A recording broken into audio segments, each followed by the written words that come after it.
Merci d'être là, fidèle au rendez-vous du 18h, à savoir avec Denis Vanier. Bonsoir Denis. Bonsoir Cécile. On va parler cette semaine de villes connectées, mais aussi de plantes qui sont capables de contribuer à la dépollution des sols. Et on en parlera avec notre invité Thierry Lebeau. Bonjour. Bonjour. Vous êtes chercheur au LPGN de Nantes, au laboratoire de planétologie et de géodynamique de Nantes. On parlera avec vous donc, de dépollution des sols dans quelques instants, notamment avec une expérience qui est menée au parc des Églantiers. Et on continue malgré la voix rocailleuse de Denis qui souffre de maux de gorge. Et on commence, Denis, par une histoire de robot. Ouais, on sait que les imprimantes 3D servent aujourd'hui à imprimer à peu près tout et n'importe quoi, enfin surtout n'importe quoi, comme des coques d'iPhone par exemple, des choses qui servent à rien. Vous êtes rabat-joie des fois, Denis. On verra bientôt que si on change les cartouches des imprimantes 3D qui contiennent aujourd'hui surtout du plastique, de l'ABS, pour être plus précis, si on y met des matériaux composites un peu plus solides, pourquoi pas construire des ponts, des infrastructures hyper solides comme celle-ci. C'est le pari d'une société néerlandaise qui s'est mis en tête de charger un robot qu'on voit à l'image avec des filaments à moitié métalliques, composites, qui permettent de créer des structures en 3 dimensions et des structures plus grandes que l'imprimante 3D en elle-même. Parce qu'aujourd'hui, le principe, c'est qu'une imprimante 3D fabrique des choses plus petites qu'elle. Et donc, pourquoi pas imaginer créer un pont comme celui-ci. Ça, c'est une image de synthèse, c'est pas la situation réelle. Mais d'ici 2017, cette société néerlandaise envisage de fabriquer un pont en l'espace de 2 mois, simplement en rentrant des informations dans un ordinateur et en laissant travailler le robot, en l'occurrence. Et est-ce qu'on peut imaginer construire toute une ville derrière son ordinateur? Je ne sais pas si c'est ça, d'ailleurs, une ville intelligente. C'est un peu la grande tendance. Oui, c'est ce qu'on appelle la ville intelligente, la Smart City. C'est un concept à la mode auquel s'intéressent beaucoup d'urbanistes, mais aussi des décideurs, et notamment à Nantes. Ce concept va être étudié les 26 et 27 juin prochains à l'école de design, avec 2 jours de conférences, de tables rondes et d'ateliers qui risquent d'être assez intéressants, notamment avec un invité de marque, Carlos Moreno, qui est l'un des spécialistes de cette question des villes intelligentes en France. Donc ce sera 26 et 27 juin à l'école de design, c'est dans le campus de la Chantrerie, sur le campus de la Chantrerie à Nantes. Et leur affiche est belle, en plus. Absolument. On a pu le voir. Alors avec notre invité de la semaine, on va revenir un petit peu à du plus terre-à-terre, à des fondamentaux. Par exemple, la terre qu'on se trimballe sous nos pieds, qui n'est pas forcément la plus saine. Et la terre qu'on cultive, par exemple, dans les jardins familiaux à Nantes, puisqu'on allait tourner, ça profite bien, ça tombe bien, on allait tourner il y a 2 semaines un reportage au parc des Églantiers, dans les jardins familiaux des Églantiers, voilà, une journée porte ouverte. Et il se trouve que c'est dans ce jardin qu'on a constaté que les sols étaient extrêmement pollués à Nantes, les sols des jardins au plomb, à l'arsenic. Ça, c'était en 2012. Depuis, la ville de Nantes a fait des analyses un peu partout. On va en parler donc, dans quelques instants avec vous, Thierry Lebeau. Mais d'abord, voici ce reportage tourné il y a 2 semaines aux Églantiers, où le BRGM et l'IFSTAR mettaient à disposition des équipements qui permettaient de détecter gratuitement la présence de métaux lourds dans les sols de nos jardins. Pour le plomb, les teneurs usuelles rencontrées dans les sols français, c'est par exemple de 0 à 60 mg par kilo. Ici, on était à plus de 300 en fait, en surface, sur les sols de surface. Et en descendant, on est monté à 3000 mg par kilogramme de matière sèche à 1 mètre de profondeur. En fait. C'est un appareil portable qui envoie donc un rayon X dans l'échantillon. Les rayons X reviennent, donc sont renvoyés par la matière. Et ça forme des spectres qui sont analysés et interprétés en termes de teneur en différents éléments et en particulier dans les métaux. Ce prélèvement-là provient du site de la Fournilière. Je suis venu éventuellement me faire rassurer ou au contraire inquiéter. A priori, on est autour de 80 emplois en fait. D'accord. Et 110 ans. J'ai pas peur spécialement, mais j'ai envie de savoir. Et puis, si jamais nos légumes ils sont encore plus pollués que ceux d'Intermarché qui viennent de Hollande, c'est peut-être pas la peine de se casser la tête à essayer d'avoir des bons légumes s'ils sont pleins de plomb, pleins d'hydrocarbures et pleins de cyanure. À ce moment-là, on fera une pelouse et on mettra des fleurs. Voilà pour le constat, une pollution naturelle, on le sait assez peu finalement, une pollution naturelle des sols sur l'ensemble de la ville de Nantes, parce qu'on est sur un socle ancien, c'est le massif, ça y est, je viens de perdre le massif armoricain. Alors ce que nous expliquait cette dame du Bergem, c'est que c'est micaschiste, on ne va pas expliquer ce que c'est précisément, mais c'est un type de roche qui contient naturellement qui peut contenir de l'arsenic et du plomb.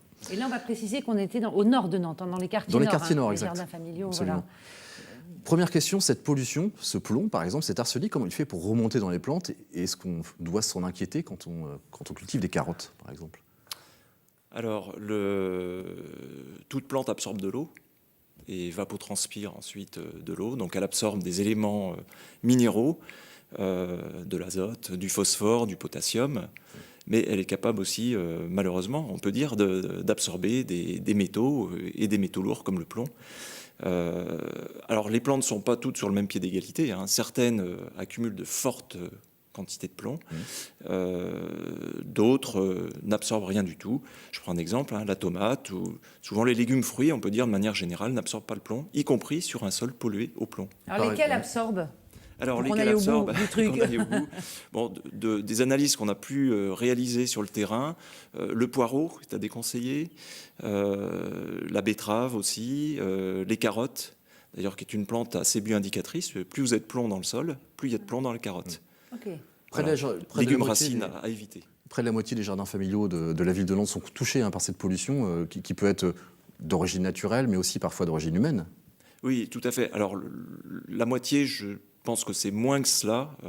Il y a beaucoup de parcelles à Nantes, de jardins familiaux, mais beaucoup moins sont touchés par des pollutions. C'est vrai que les églantiers, c'est une anomalie. C'est naturel, c'est la nature, mais c'est pas parce que c'est naturel que ça ne pose pas de problème. Et effectivement, la ville de Nantes a dû fermer un certain nombre de parcelles au jardin des Églantiers avant de les réouvrir après gestion de cette pollution. On travaille parallèlement aux Oblates, au-dessus de Chantenay. Il s'agit là d'une véritable pollution d'origine humaine, anthropique. C'est une fonderie de plomb qui a émis du plomb un peu comme Métal Europe, et ce plomb a impacté le sol. On va juste rappeler que le plomb est très mauvais pour la santé de l'homme. Oui, tout c'est à pour fait. ça que c'est très inquiétant et Sur les teneurs, par exemple, au jardin des Églantiers, on disait près de 300 mg par kilo de terre, hein, c'est ça, ça veut dire que ça donne des teneurs dans les légumes qui sont directement dangereuses pour la santé, ou c'est vraiment des traces qui... à long terme, non, c'est suffisamment élevé pour ne pas consommer ces légumes. Alors après, c'est toujours la même chose. Il y a la concentration en métal, en plomb en l'occurrence, dont il faut tenir compte, mais également la quantité de légumes que l'on va consommer. À la limite, si on consomme par exemple quelques feuilles de menthe, les plantes aromatiques accumulent beaucoup les métaux. Dans son thé, on n'en consomme pas beaucoup, donc il y a peu de risques que ça porte préjudice à la santé. Par contre, des légumes qui sont consommés en très grosse quantité, même s'ils n'accumulent pas beaucoup, au bout du compte, c'est pas bon. Alors 3 ans après le constat de 2012 de cette pollution aux églantiers, on cultive à nouveau des légumes. Qu'est-ce qu'on a fait pour rendre la terre plus saine ? Alors, la ville de Nantes, qui a été effectivement très transparente sur cette affaire, a joué le principe de précaution, c'est-à-dire qu'elle a remplacé la terre. Enfin, elle ne l'a pas remplacée dans ce cas-là exactement, elle a rajouté de la terre, puisque c'est naturel, le plomb, il est dans tout le sol jusqu'à la roche. Il n'y a rien à faire en gros. Il n'y a rien à faire, elle a rajouté de la terre, 1 mètre de terre saine. Mais le plomb ne remonte pas ? Le plomb ne remonte pas. Le plomb peut descendre. Quand il pleut, le plomb pourrait descendre, même si c'est un métal qui est peu mobile, mais pour d'autres métaux, je prends le cadmium par exemple, qui est très mobile, il pourrait descendre sous l'effet des pluies, mais pas remonter. D'accord, donc c'est assez pratique en fait. Cette solution-là, c'est pas mal, c'est relativement facile. Tout à fait. Le seul inconvénient, c'est que c'est une opération extrêmement coûteuse. On manque de terre. C'est des tonnes et des tonnes de camions, j'imagine. Des tonnes et des tonnes de camions. On n'est jamais sûr de la qualité de la terre végétale que l'on fait venir sur le site. Et puis en campagne ou sur d'autres sites urbains, pas forcément là, très propres. Il faut s'assurer que là non plus, alors là, c'était pas pollué, quoi. Voilà. Alors dans le cas des Églantiers, c'est de la terre qui vient de la Genelière, au niveau de la base nautique, il me semble, qui a été réaménagée, qui a été bien sûr analysée avant d'être transportée et déposée sur le site. Alors vous travaillez sur une autre solution qui est celle de l'usage des plantes directement pour extirper ces polluants. Oui. Quel est le principe ? Alors c'est le même principe en fait que la pollution des légumes par le plomb. Finalement, exactement. vous en tirez parti, vous, pour nettoyer les sols. Voilà. C'est-à-dire que, comme je le disais, certaines plantes sont capables d'extirper, d'aspirer, sont des sortes d'aspirateurs, si je peux caricaturer, à métaux. Et certaines plantes sont capables d'accumuler beaucoup de métaux, le plomb ou autres métaux. Donc on a fait une expérience aux Églantiers en 2013 avec une plante, alors qui est, on va dire malheureusement, que l'on consomme aussi par ailleurs. C'est du blé noir, du sarrasin qu'on trouve dans nos crêpes, dans nos galettes. Voilà. Plus de galettes. On était parti d'une expérience japonaise sur cette variété de plantes. Donc effectivement, la plante accumule le plomb. elle est impropre en consommation alimentaire sur les sols pollués au plomb, mais il faudrait de nombreuses années pour que le sol soit dépollué. Il faut une quantité de plantes importante, j'imagine, pour dépolluer totalement. Voilà, il faut beaucoup de plantes et c'est pas simplement sur une saison de culture, c'est sur plusieurs saisons que l'on peut réussir à dépolluer le sol. Alors vous imaginez que l'on dise à un jardinier, vous partez de la parcelle, de votre jardin pendant 10 ans, et vous reviendrez quand ce sera dépollué. Donc, parce que ce qu'il faut dire aussi, c'est que la fermeture des jardins familiaux des Églantiers a eu un coût social aussi important, parce que pour certaines personnes, c'est souvent l'occasion d'avoir un complément alimentaire non négligeable en fruits et légumes qu'ils n'ont pas forcément les moyens de s'acheter. Et puis même socialement, le fait d'être coupé le week-end, ça a été très mal accueilli à l'époque. C'est pour ça que vous avez monté ce... Ça a été très mal accueilli et je pense que les jardiniers doutaient de l'explication qui était donnée, à savoir d'une contamination par le plomb. C'est vrai qu'il y a beaucoup d'aménagements urbains autour de... Ils soupçonnaient qu'on veuille récupérer les terrains pour peut-être de la construction, Voilà, tout à fait. Bon, je pense qu'ils sont rassurés et on est là, nous, en tant que scientifiques, aussi pour épauler la ville et pour rassurer les jardiniers. Je pense qu'ils sont, complètement rassurés. Mais pour terminer sur ce point, nous, on teste une nouvelle expérience qui démarre d'ailleurs demain. C'est de permettre aux jardiniers de continuer à cultiver tout en dépolluant les sols. Alors, évidemment moyennant quelques contraintes. Donc comment est-ce que l'on procède? Ils pourront cultiver des légumes qui n'accumulent pas le plomb. Des tomates, par exemple. Des tomates, des courgettes, la liste les fruits, est connue. En fait, les légumes qui sont sur la plante et non pas en racines. Les racines sont plutôt à proscrire. Et puis... ils associeront, donc c'est une expérience participative, c'est de la science participative. Ils cultiveront leurs tomates donc, comme ils le souhaitent. Et ils cultiveront aussi, ou nous on le fera dans un premier temps, on associera aux tomates, ou on le fera en rotation, des plantes dépolluantes. Donc ça permet de continuer la culture de certains légumes, de rester dans leur jardin, tout en dépolluant petit à petit le sol. Mais juste une question bête, les plantes qu'on cultive et qui sont censées dépolluer les sols, on les stocke dans un coin, on les brûle, on les met en décharge, qu'est-ce qu'on en fait? Alors c'est une grosse question. Dans le cas des polluants inorganiques tels que les métaux, le plomb reste le plomb, le cadmium reste le cadmium, ça ne se détruit pas. On ne peut ensuite que gérer un déchet, c'est-à-dire la plante devient un déchet. Ce que l'on fait, c'est qu'on l'incinère pour obtenir le déchet le plus petit possible. Et on peut éventuellement recycler le métal dans l'industrie.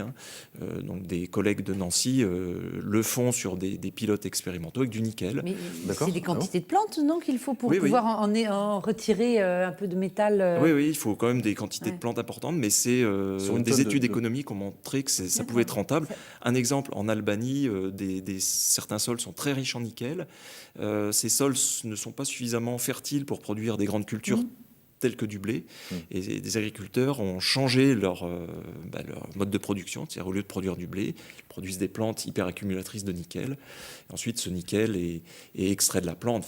La plante est brûlée par un procédé particulier. Le nickel est ensuite purifié, on va dire. Sulfate de nickel, il me semble, et recyclé dans l'industrie. Moi, j'ai une question très naïve, bien plus naïve que la vôtre, Denis. Le plomb dont on parle, qui vient du sol, que certaines plantes absorbent, il a quelle forme?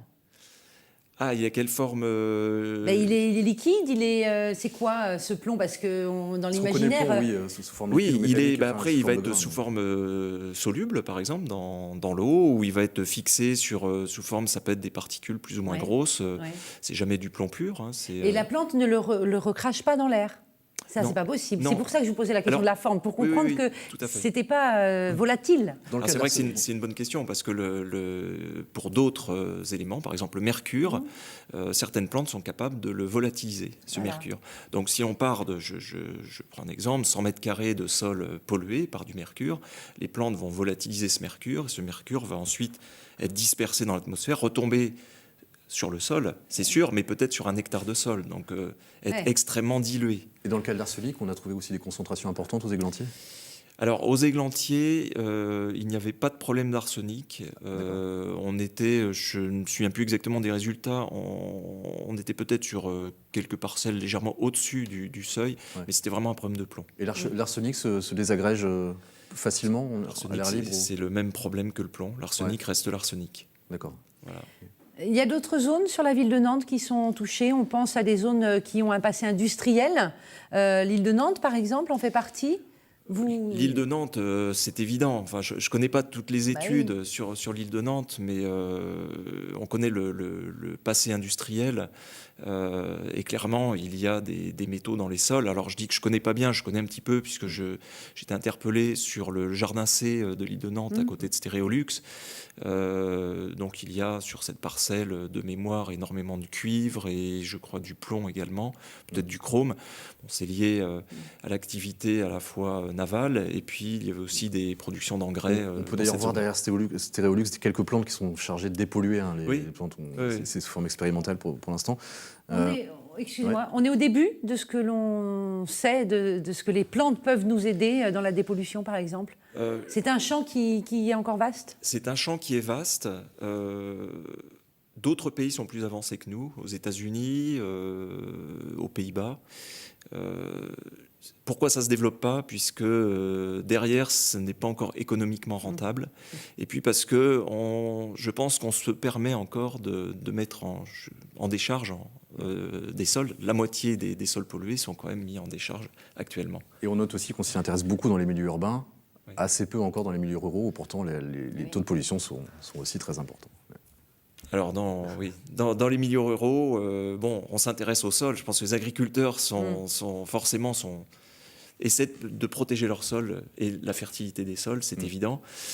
C'est clair que depuis la révolution agricole, l'après-deuxième guerre mondiale, intensification forte de l'activité agricole avec beaucoup de produits. Et bon, on ne peut pas tout gérer.